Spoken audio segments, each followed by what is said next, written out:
Welcome back to the Colossal Color Showdown. This is episode 9 and we're going to carry on taking a look at the Quinacridone Magentas. In this episode we're going to cover gradated washes, salt and the color mixes, as well as finding out whether I've changed my mind about which Quinacridone Magenta I like the most. This sheet is the gradated wash, and I must apologize, I did get a big blob of, I think that was a coarse one when I tried to paint that, so I do apologize for this big blob being there. In the gradated washes, I create gradations with 4 separate stages, as you can see here. And I do add a lot more water to the gradated washes than I normally would, so you can see the paints behave in its hardest conditions. One of the first things I do notice in the gradated wash is the Queen Magenta by Core. All the other brands, to one extent or another, do have multiple layers, multiple stages where the values change. However, with the coarse one, you have the mass tone up here. And then the rest, even though I used exactly the same technique for creating all of these washes, is just one flat color. The problem with this is if you can't get 4 clear stages when you're trying to get 4 clear stages, it means you don't have control over your gradated washes when it comes to your painting. You're just gonna have a darker patch and then a very light patch and nothing in between. In contrast, I have to say Winsor & Newton's one, as well as Mission Gold's one and Daniel Smith's, did the best in terms of creating 4 distinctive values within the area they're supposed to. Jackson's one and Sennelier's one, this second stage did grow a lot. For a color that's easy to control, it should be like 4 equal sizes, whereas this is so much bigger, same as here, and to some extent the Schmincke's one as well.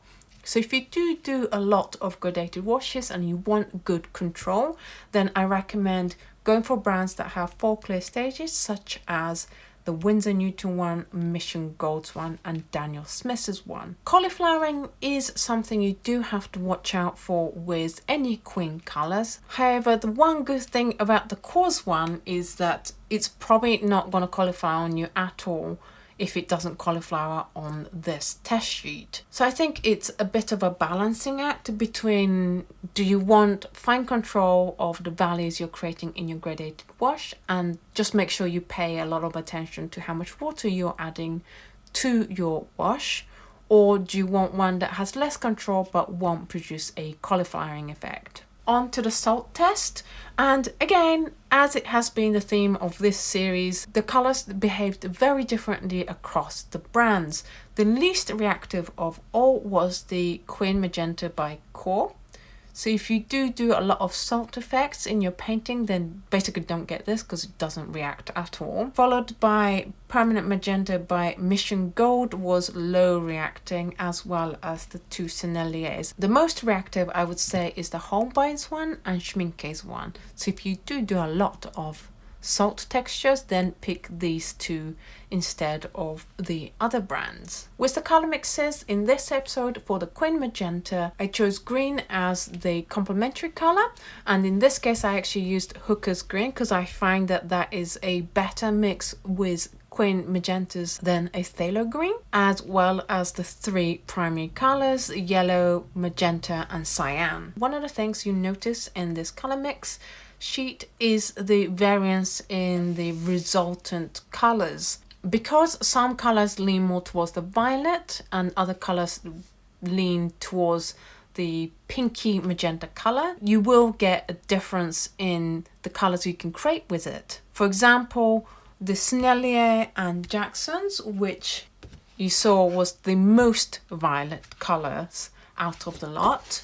You'll notice that with the orange mixes, when you mix it with the yellow, it creates a more muted yellow. So this is what I mean by, if you are going to use Quinacridone Magenta as your primary red magenta color, then don't go for the violety ones, because you're going to get into all sorts of troubles in creating nice clear color mixes. Similar story, but not as noticeable are the Daniel Smith and Schmincke one, both of which are leaning slightly towards the violet side, not as much as these two, but a little bit to the violet side. So they don't produce as bright a mix either. The best one for color mixes, I have to say, is the Mission Gold one. Mission Gold's one managed to create the brightest, clearest mixes, and the colors it created were really, really lovely. I was so impressed by this color. Quartz one does nicely as well as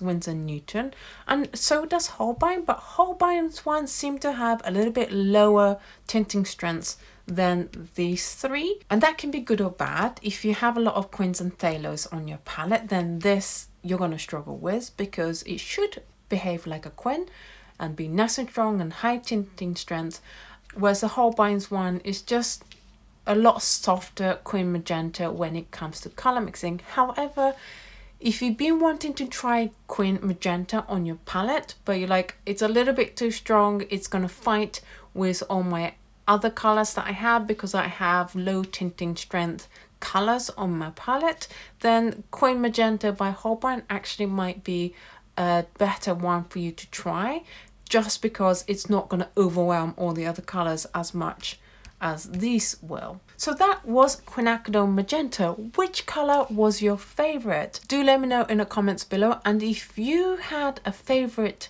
Quinacridone Magenta before this series, and watching this episode and the last episode has changed your mind about which brand you like the most, then do also let me know. I'd love to hear about what made you change your mind. Me personally, my favorite was always the Quin Magenta by Holbein. However, I think I have been converted to the Mission Gold. The Mission Gold painted so beautifully. That's not been the case for the other colors. The other colors we've tried so far in this series, they just went on like normal. However, with the Permanent Magenta from Mission Gold, it was just such a joy to paint with, and I got such a pleasure from just putting the paint onto paper, which is what you kind of want from your paint. That's how you know you got the right brand for that color. So I am seriously considering changing over to Mission Gold for the Quin Magenta. However, Quin Magenta isn't a color I use a lot on my palette. I use a Quinacridone Rose instead, and I'm pretty happy with my Daniel Smith Quin Rose. If you want to know the difference between like Quin Rose and Quin Magenta, I did do a comparison video of Daniel Smith's one, which I will link up there, where I compare the two colors. There was also Quin Pink in the comparison as well, and you really get to see the difference between the three colors. If this series has been useful to you, and only if you're able to, please do consider supporting this channel over on patreon.com. It's literally the patrons that made this series possible. So thank you so much for all your support. I do put up high-risk scans of every single test sheet I create and show you guys on these videos. We are currently working towards a goal of unlocking the second series, the next series of the Colossal Color Showdown. So if you are able to, please do go over there, check it out, and I really appreciate all the support you can give this channel. Thank you so much for watching this video. Next episode will be a new color. I look forward to seeing you then, and in the meantime, I will see you in the next video. Bye!